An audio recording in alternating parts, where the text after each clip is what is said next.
I'm Firebug with 2 eyes, kind of. And this is my Ladybug redesign video. I'm so sorry to make you wait over a year for this video, but trust me, I've been waiting a lot longer. But if you're willing to wait just a little bit more, I would like to give you a Mango update.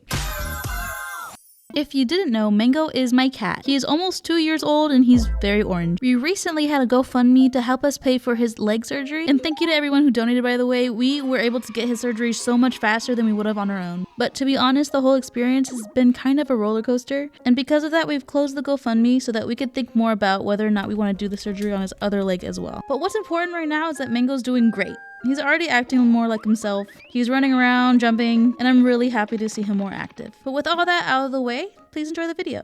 So, if you didn't know, I've been a fan of Miraculous Ladybug since it started in 2015. Back then, I was 12 years old and I couldn't get enough of it. I watched every episode as soon as they were illegally uploaded to YouTube, even if it wasn't dubbed in English yet. I loved looking at fan art and comics and watching comic dubs just to get more of it. I needed to know how these stories would end. How would the love scare progress? What was gonna happen when they revealed their identities? What was Adrian gonna do when he found out about his mom? I was so hooked, but eventually years went by and these stories hadn't gone anywhere. I guess in 2022, I decided that I had had enough because that's when I started imagining my own version of Miraculous. And of course, it started with the Ladybug redesign. Because what is that? Why is it just spandex with polka dots? Like, I get it. Ladybugs are red with polka dots, but damn! All the other hero designs seem to have a lot more thought put into them. Cat Noir isn't just spandex and cat ears. He has a tail and a bell and claws. The season 6 redesign for Ladybug does make it more interesting, but it still isn't screaming Ladybug. So with my design, I'm going to try to fix that. The first thing I did was research a lot about ladybugs. This is the common ladybug, also called the Coccinella septempunctata, or the 7-spotted ladybird if you're weird. It's probably the one that you're used to seeing. It's red and has 7 spots, but there are a lot of other kind of lady beetles. Coccinellidae is the scientific name for this beetle family, and they can have many different patterns and colors. These ones are just my favorite. Something that I've noticed about lady beetles are the white and black patterns on their faces. Even as a kid, it always reminded me of those inkblot Rorschach tests. You know, the ones that always show your dad getting eaten by a horse? Yeah, those.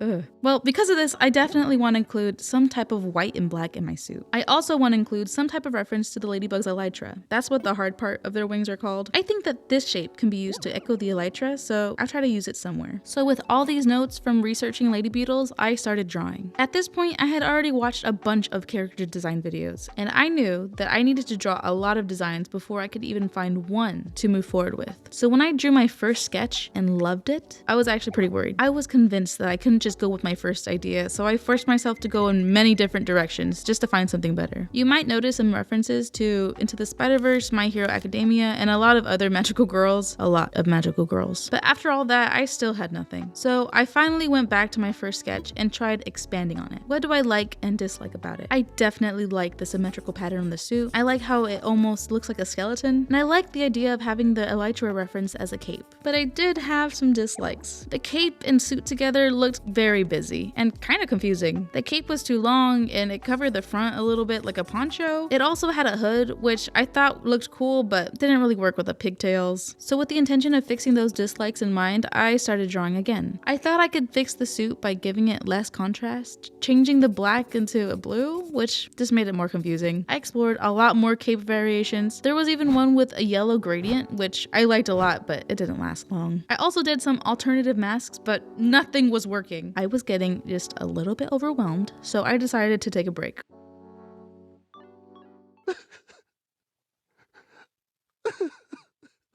But eventually I came back. I decided that I needed some new perspective. I needed to make some ideas away from this concept. So I did. I made some drawings more inspired by Marvel, some with more of a fashionista twist, and even some with more of an insect look, but I wasn't happy with anything until I drew these 2 designs. They both stuck out to me. In design A, I loved how the cape looked. Long enough to flow in the wind, but short enough to avoid Edna's wrath. No capes. The rest of the suit was It kind of reminded me of Elastigirl's old suit, but that's all I could really say about it. Meanwhile, I loved the suit for design B because it was just a suit. It didn't have a cape, and that was my only problem with it. And it wasn't like I could just copy paste this cape onto the other suit because the overlapping patterns would look really confusing. But I knew I was getting somewhere. I was gonna need to make another batch of drawings, but this time with the specific goal of combining these 2 ideas, this cape and this suit. And eventually I made the final design of this.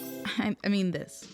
No, This? So this was the first version I made back in 2022. And over the years, I've been drawing her just a little bit different every time. One thing I keep going back and forth on is whether or not to include the white accents in her suit. Since the Rorschach pattern's completely gone, I think it's the least I can do to include some white spots as a connection to the first design. I just don't know if it's too much or not. But if it is, then, I mean, it's too late because I already made the final design, so let's just go to that. This is Ladybug. She's confident, clever, and looks cool all the time. She's definitely everything Marinette tries to be in her civilian life. But why is it so easy for Ladybug to do and say the right things, but not Marinette? Marinette figures it's probably just some magic luck she gets with the Miraculous, right? But anyways, I just love her. She has her blue hair as opposed to her black hair in her civilian design to show the switch into this new magical form. Her hair is also in these pigtail loop things. I couldn't find any pictures for examples, but like, you can see it. I was debating on a few different designs for her mask, but I ended up with a pretty similar design with 3 dots instead of 5. I also had a few variations where her eyes were purple or yellow, but I just couldn't make it work, so brown eyes it is. She has her elytra shaped cape, of course, and it has a little white detail in front mimicking other lady beetles. The suit became a recolor of the last suit design so that the cape fit better with the other colors. It has a few dots here and there, but leaves the full polka dot design to the cape. Something else that I thought was pretty cool was how if you look at the front in a certain way and squint your eyes just a little bit, you can kind of see the ladybug shape in the middle. As for her yo-yo, it's completely the same. I do think that the yo-yo is a little bit ridiculous as a weapon, but it's just one of those things that you can't change no matter what. And with that, her design is done.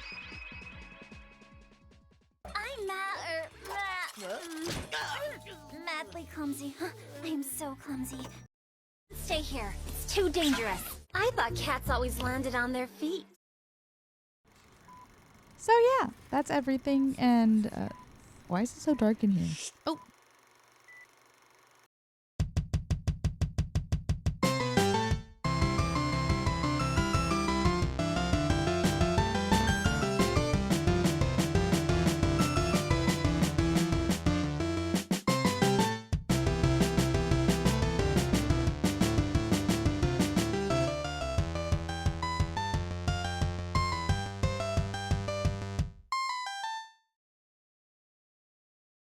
Yes, I made an intro. Do you not understand that I'm actually crazy about this? So I've never really written a song before. I was in an orchestra in middle school, and that's about all the experience I have. So please be nice to me. I just opened Chrome Music Labs and started fiddling in there. And once I found something that I actually really liked, I had no choice but to also make an animation for it. The only thing was that I was animating on my iPad, and after that my iPad shattered. And you can probably see why this video took so long.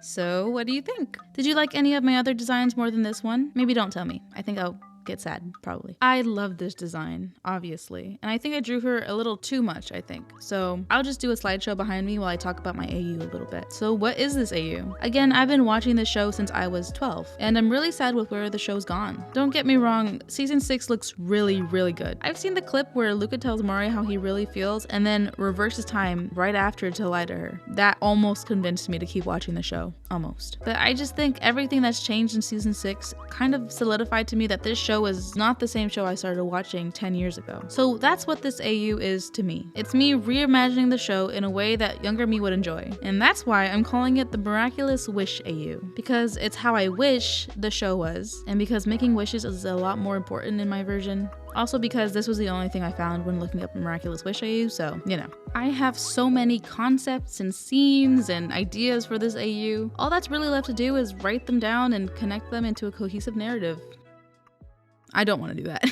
Look, I'll do a lot of things. I'll mess around in Blender, I'll play around in music apps, I'll try to figure out the DaVinci Fusion page, but I really don't like writing. I know that writing is a skill and that I could learn how to do it well, but I just don't want to. So since this is just a small project for me, I'm not gonna promise any type of finished fanfic or comic or animated series. That would just put too much stress on me, and I would probably explode immediately from the pressure. So instead, I'll just make art and animations of all the disconnected scenes in my head that make up the AU. Hey, where are you going?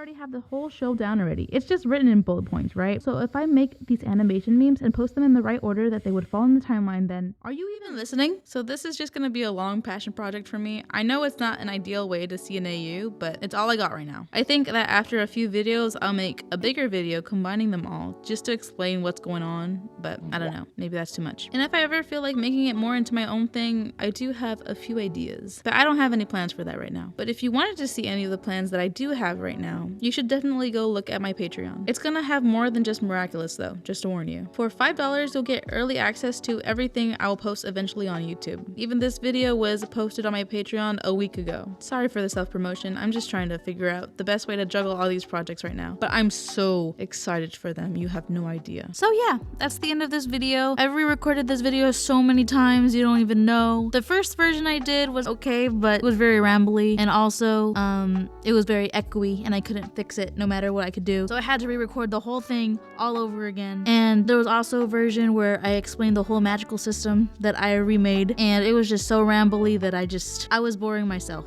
to death, alright? I couldn't listen to all that over and over again. There was also a version where the mango update was almost very sad, but he's okay now. We thought we were gonna have to put him down. That's a video for another day. And yeah, if you want your name to be rolling down the credits right now, I'm making it an option on my Patreon just because I see other people do it and I think it's pretty cool. I think it's very fun and community boosting. But yeah, that's it. Bye.